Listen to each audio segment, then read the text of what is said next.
পরীক্ষার সিলেবাসে বাইরের 10 নম্বরের অঙ্ক এসেছে প্রশ্নপত্র। উচ্চশিক্ষা সংসদের তরফ থেকে জানানো হয়েছে কি যারা এই 10 নম্বর অ্যাটেম্প্ট করবে তাদেরকে পুরো নম্বর দেওয়া হবে। এটাও কি ভোটের আওয়াজ তোফা? দেখুন, প্রথমত হচ্ছে সিলেবাসের বাইরে কেন প্রশ্ন এলো এ বিষয়ে আমার মনে হয় সবার আগে তদন্ত হওয়া উচিত।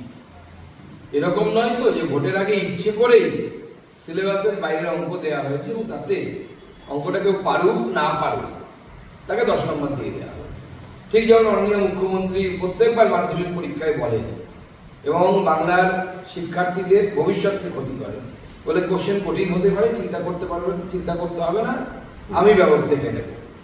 তারপর উনি স্পষ্ট বলে দেন যে আমি পাশ করিয়ে দেব। মাননীয় মুখ্যমন্ত্রীর জানা আছে কিনা জানা নেই, আমি সেই সমস্ত গার্জেনদেরকে বলবো যারা হয়তো শিক্ষা ব্যবস্থা সম্পর্কে খোঁজ রাখেন না, আপনার মেয়ে বা ছেলে মাধ্যমিক পাশ করলো না উচ্চ মাধ্যমিক পাশ করলো সেই যুগ কিন্তু চলে গেছে যে পাশ করলে পরে তাদের কিছু হবে, সেই যুগ কিন্তু এখন নেই।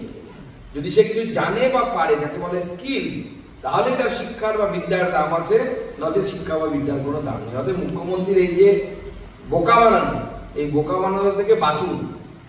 মুখ্যমন্ত্রী আপনার ছেলে মেয়েদের ভবিষ্যৎ শেষ করার দিকে এগোচ্ছে।